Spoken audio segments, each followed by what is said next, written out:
Oke, di sini saya Ibnu Jamil berperan sebagai Pak Janji. Nama lengkapnya adalah Janji Upaya. Dia adalah seorang pemimpin di sebuah desa atau biasa disebut dengan Pak Lurah. Dia memimpin dengan sangat hati-hati dan sebisa mungkin harus memang berusaha untuk jujur. Pemimpin yang jujur, pemimpin yang mencoba ingin menyenangkan semua warganya, tapi mungkin dia juga lupa di antara sekian banyak kegiatan atau bukan undang-undang ya, aktivitas yang dia jalankan sebagai lurah, itu tidak semuanya bisa bikin warga. Pasti ada beberapa pihak yang tidak suka, itu kan wajar dalam kehidupan, apalagi di dalam sebuah era kepemimpinan pro dan kontra, pemerintah dengan oposisi seperti itu pasti selalu terjadi. Nah, disitulah dia gimana caranya untuk bisa menghandle warganya dan juga menjembatani ketika nanti ada pemilu yang memang itu akan dilangsungkan. Apakah dia biasa, kalau orang yang ada di sekelilingnya pasti akan selalu mendorong dia untuk maju lagi. Tapi ada beberapa pihak yang harus turun, cari yang baru, yang lebih muda, yang fresh. Dan di situ Pak Janji ada sisi dilematisnya. Dan ternyata memang janji dari Pak Janji ini kepada warganya untuk selalu bisa membuat kampungnya itu kampung yang baik, kampung yang berprestasi. Kalau dia tidak berdedikasi, itu akan luntur semuanya. Dan dia juga selain janji sama warganya, dia juga punya janji sama dirinya dan juga sama dunia percintaannya. Jadi janji ini banyak yang harus direalisasikan.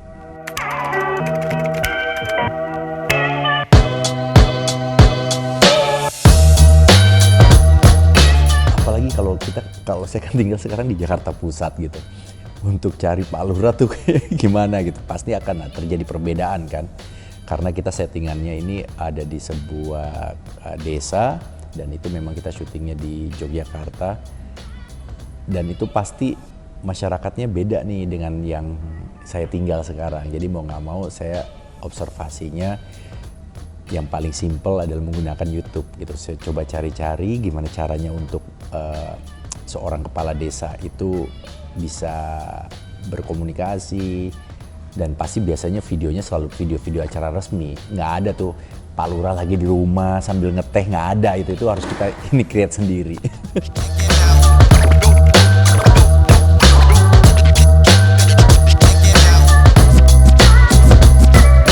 Ya pas kesulitan berat sih enggak, tapi kalau kesulitan kecil ya ada. Cuma memang itu dapat diatasi dengan teman-teman kita di sana. Kan ada aktor-aktor yang memang ada dari Jogja gitu, terus seniman-seniman dari Jogja, konsultasi sama mereka. Oh, Pak Lurah tuh begini, di tempat saya begini, malah kadang sarungan atau masih yang santai gitu. Kalau misalnya memang nggak di kantor atau di rumah gitu. Tapi ada juga lurah yang memang dia selalu rapi. Kalau udah keluar rumah dia pasti untuk menjaga bukan menjaga wibawa, lebih yang memang dia ingin bertemu dengan masyarakat itu ya harus dengan rapi kayak gitu. Itu sih yang, dan satu yang saya coba yang ambil dari observasi itu adalah biasanya di lurah-lurah yang masih di kampung itu banyak yang pakai peci. Nah, itu yang saya coba ambil gitu. Saya mau tampilin sisi agamisnya dari seorang lurah ini gitu. Religinya kan ada juga yang memang tampilannya trendy, yang rambutnya klimis, stylish, itu ada juga gitu.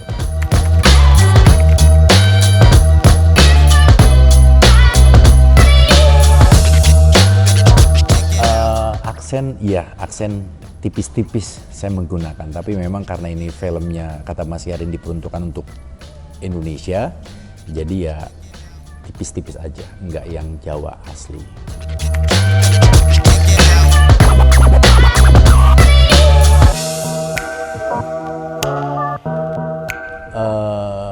kemarin banyak yang nawarin horor. Bukan saya takut setan, tapi saya takut sama ceritanya. Ya itu kalau pengadegan dan segala macamnya masih hati saya masih belum srek, saya ya pasti akan cari lagi gitu sampai yang menemukan srek. Dan begitu datang tawaran dari Mas Garin, saya lihat wah menarik gitu. Lagi pula juga ini kan nilai civic education-nya tinggi banget.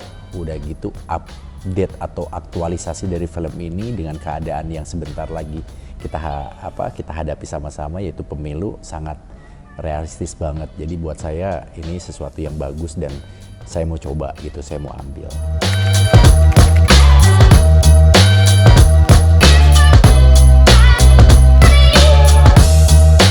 Sangat iya, dan saya nggak tahu kenapa ya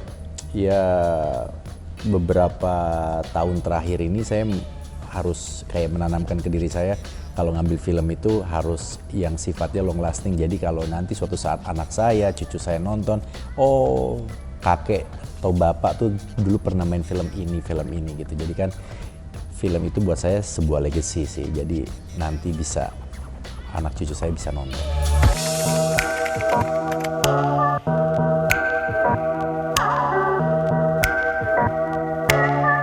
Beban tersendiri enggak, karena di sini kan sifatnya lebih yang pada film ini pemilu lebih yang sifatnya informasi dan juga mengedukasi untuk gimana caranya pemilu itu berjalan dengan aman, dengan tertib, yang mau kampanye atau mau jadi caleg juga tahu aturan mainnya seperti apa.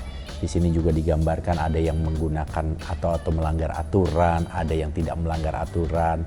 Jadi memang pilihan-pilihan ini diberikan sama cerita dari Kejarlah Janji dan juga Mas Garin untuk orang tahu, oh ternyata tuh pemilu seperti ini, oh cara yang baik seperti ini dan cara yang kurang baik seperti ini, cara yang benar seperti ini gitu. Supaya pemilu itu bisa menjadi sesuatu yang menyenangkan, bukan justru yang menakutkan. Itu yang ingin kita komunikasikan dari film Kejarlah Janji. Dan satu lagi juga pentingnya untuk memilih pemimpin. Mungkin ya tadi saya bilang buat anak-anak muda, pemilu apa sih, lu pilih apa? Pada mungkin ya mindsetnya masih yang nggak terlalu penting buat mereka. Tapi mudah-mudahan dengan ada hadirnya film ini, mereka tahu kalau mereka sampai salah pilih, sampai mereka golput, nanti space golputnya itu digunakan oleh pihak yang tidak bertanggung jawab, malah justru akan jadi sebuah bola liar dan juga menjadi bumerang buat tanpa sadar ya buat kehidupannya mereka juga, atau buat mereka yang tidak memilih. Nanti pas mereka sadar, kok begini sih pemimpin kita, kok dia begini sih bikin peraturannya, kok begini sih, wah itulah karena dia dari awalnya tidak buta akan tidak melek akan politik, tidak sadar akan apa yang terjadi di depan dia, dan itulah pentingnya pemilu.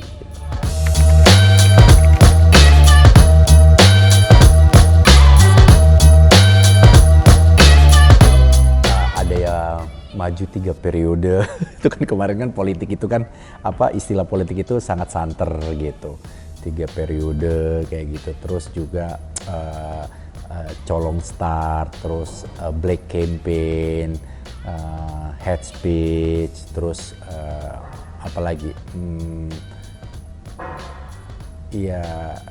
manuver-manuver politik itu ada sih di situ, tapi dengan bahasa yang memang disesuaikan dengan yang terjadi di daerah tersebut gitu.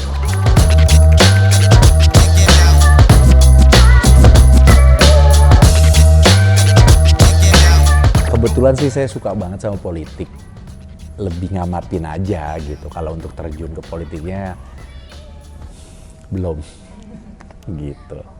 Jadi untuk kata-kata itu sudah familiar dan saya tahu. Tapi kadang kata Mas Garin, kalau terlalu kata-kata itu terlalu tinggi, takutnya di kampung itu mereka bisa ngerti dengan warga-warganya. Coba kita cari memang kata-kata itu yang memang sangat populer atau memang yang bisa dimengerti sama masyarakat kampung tersebut.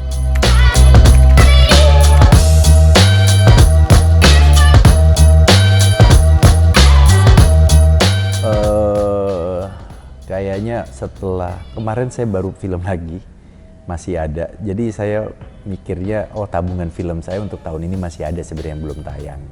Untuk tahun depan belum ada. Jadi tahun depan memang belum ada. Mungkin kayak berhenti dulu karena saya masih harus ngurusin bisnis.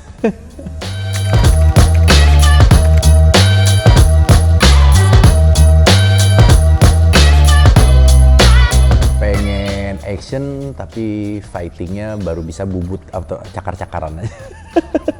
Belum, nggak tahu ya, mungkin tawaran itu pasti akan selalu datang dengan waktu yang tepat, dengan saat yang tepat, dan itu pasti akan jadi sebuah rezeki yang tepat. Jadi kalaupun misalnya ada tawaran tiba-tiba ternyata oke, dari sisi waktu oke, ternyata saya suka juga, ya kenapa enggak gitu. Jadi masih terbuka sih untuk semuanya. Tapi memang kalau ditanya genrenya, kalau untuk ini saya lebih suka drama. Masih terus pengen main. Karena ketika ada tawaran datang dengan sinopsis yang pas saya baca tiba-tiba saya langsung tergugah, saya langsung kayak punya booster saya langsung tinggi. Wah, ini harus ambil, ini harus main nih. Gitu.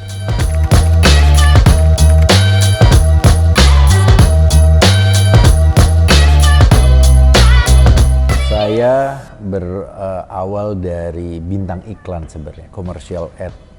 Jadi waktu saya masih kuliah semester tengah gitulah. Saya casting, setahun nggak pernah dapat. Tapi saya nggak tahu kenapa saya orangnya penasaran gitu. Apa sih yang ngulik lah istilahnya. Ini sulitnya tuh di mana? Ini titiknya di mana? Oh, pas tahu, terus juga kayak ngerasa. Jadi kuncinya tuh kalau buat saya ketika saya di kamera itu tidak merubah dan bisa menghadapi medan perang. Ini kayak gini nih, ini buat saya ini medan perang. Nah, kalau saya udah bisa menghandle itu, harusnya sih bisa, dan terbukti pas setelah saya bisa menghandle itu, ya kerjaan dan juga hasil dari casting itu udah berbuah hasil, dan saya dapat beberapa bintang iklan, mulai dari iklan yang low, medium, sampai iklan-iklan yang produk-produk terkenal saya pernah dapetin.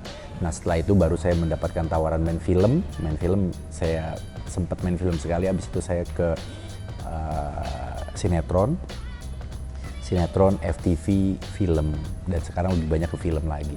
Saya sempat ke presenter sportcaster juga gitu. Kalau presenter kalau sportcaster itu buat saya itu lebih ke passion. passion aja karena nggak tahu, ngomongin bola itu udah kayak bukan kerjaan, itu lebih kayak hobi aja sih.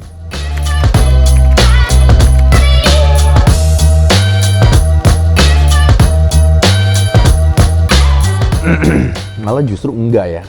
Jadi saya dulu pas begitu mau lulus kuliah, saya sempat apply beberapa lamaran ke TV-TV dan ke biro iklan, karena jurusan kuliah saya dulu di advertising. Saya sempat ngajuin lamaran itu, saya nggak tahu kenapa pengen jadi kayak creative director atau mungkin ya scriptwriter, pokoknya kerja di biro iklan dulu. Tapi nggak tahu kenapa tiba-tiba kepleset ke malah di depan layar. Ya mungkin Tuhan tuh nuntunnya ke sana, jadi ya ikutin aja. Selagi itu memang bisa memberikan kesenangan buat saya juga, uang dan segala macamnya itu ternyata pas sekarang ini ya baru disadarin, ya itu hadiah aja. Sisanya ya pokoknya kalau kita jalanin segala sesuatunya itu dengan yang kita suka, nggak ada beban, secapek apapun itu pasti senang.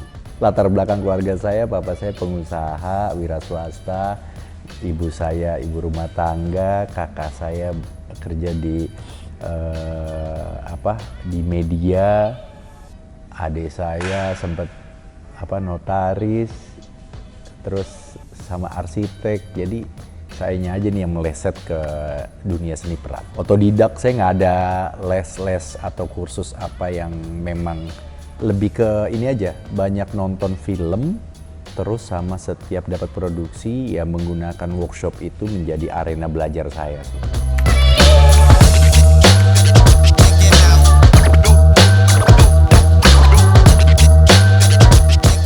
Nggak ada, malah orang tua saya, bapak, mama itu selalu support apapun yang dikerjakan selagi memang anaknya itu dia tahu kerjanya itu halal. Selagi halal sikat kata orang tua, jadi memang selalu support.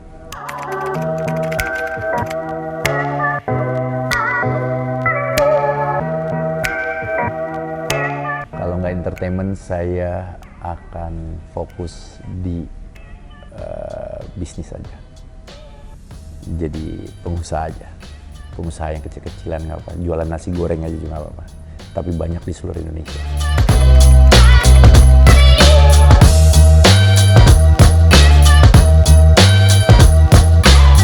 Karena bisnis itu buat saya adalah pekerjaan yang memang dituntut kalau kita mau berhasil dari diri kitanya dulu, yang kerjanya harus benar, harus total, dan harus benar ngulik. Kalau kita bukannya saya meremehkan mungkin kerjaan sektor lain ya, tapi buat saya itu adalah sebuah kayak tantangan. Kalau kita bisa memanage apa yang kita kerjakan, harusnya sih itu sukses ya. Tapi kan kata sukses itu sebenarnya itu segini gitu loh. Perjuangannya tuh segini, kepedihannya tuh segini, nangis, darah dan segala macam lebih parah lagi. Jadi sebenarnya kesuksesan tuh dikit nilainya. Jadi buat saya proses, menikmati proses kayak sekarang ini, saya sama istri saya juga lagi merambah ke bisnis kuliner dan juga properti. Ya kita lagi sama-sama belajar untuk bisa tahu nih reading market. Sekarang kan gampang banget ya, fluktuatif.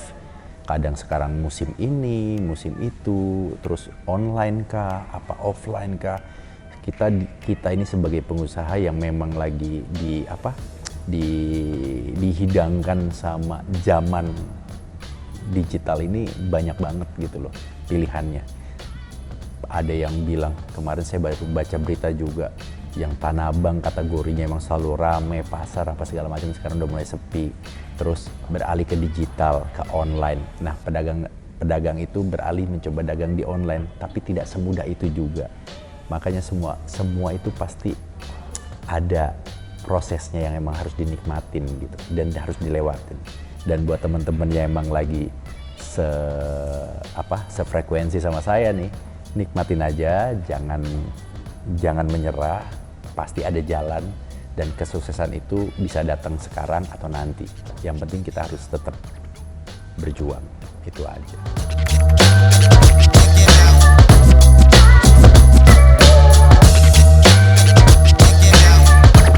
Nggak ada ya, saya tuh nggak ada capek atau bosannya di dunia seni peran.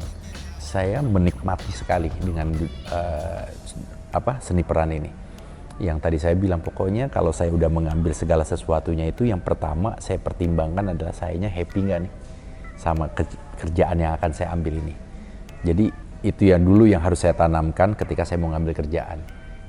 Kan banyak ya unsur-unsur atau elemen yang untuk bisa bikin happy. Entah itu misalnya pemainnya banyak yang terkenal, sutradaranya bagus, ceritanya menarik, atau mungkin lokasi syutingnya keren. Nah itu kalau kita udah bisa bikin, ya bisa jadi juga harganya besar, manusiawi. Terus itu kalau kita udah bisa, saya udah dapet kebahagiaan dari elemen-elemen itu, pasti saya ambil.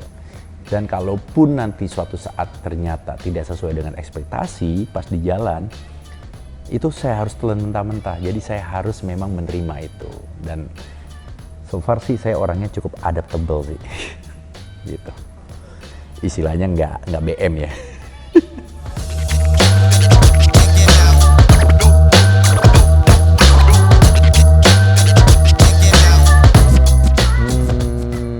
Mulai dikenal. Pokoknya patokannya gini, ketika semua level masyarakat itu bisa manggil saya dengan nama yang benar. Mulai dari kalangan bawah, menengah, sampai atas. Itu mungkin saya baru merasa, oh ya karya saya ini udah ditonton sama mereka gitu. Kalau masih yang perasaan mukanya ini nggak asing siapa ya gitu, itu masih mungkin perlu untuk satu karya lagi yang mungkin bisa bikin orang wow booster gitu ya. Mungkin TV sih nggak bisa dipungkiri ya, TV masih masih jadi salah satu media terbesar yang dikonsumsi masyarakat Indonesia. Karena TV itu masih bisa nyampe ke pelosok-pelosok tuh. Sedangkan kalau film, bioskop itu ya adanya di kota-kota besar aja. Tapi kalau TV sampai masuk ke pelosok. Ketika kita dapat satu karya di televisi yang memang itu ratingnya bagus, harusnya sih di situ bisa dapat.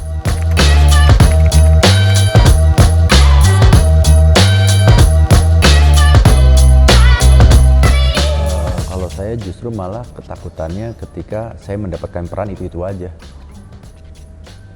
Misalnya jadi antagonis yang jadi preman itu terus, itu saya takut tuh.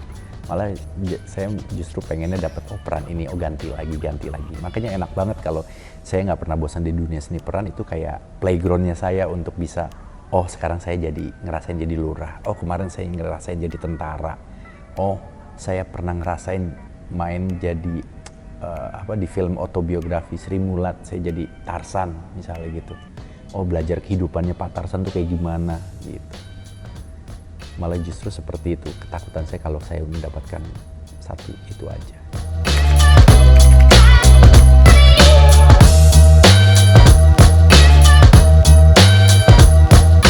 Saya nggak pernah punya goal saya yang itu tadi saya bilang. Goal saya ketika saya punya film atau karya yang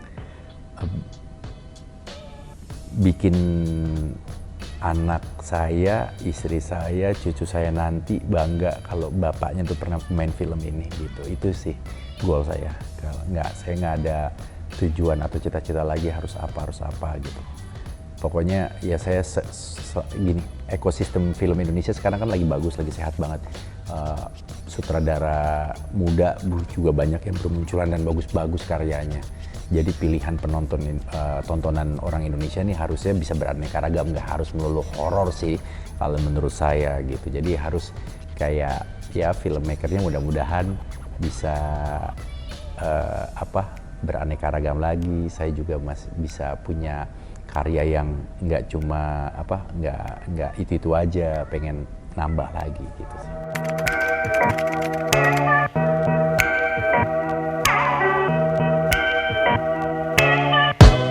Sampai terus kayaknya sih kalau masih dibutuhkan dan masih laku dan sama satu lagi saya nggak pernah takut yang namanya persaingan atau regenerasi gitu. Selagi kita masih punya skill, punya attitude, saya yakin itu pasti akan dilirik. Masih tawaran itu pasti akan datang. Tapi nomor satu buat saya adalah attitude sih.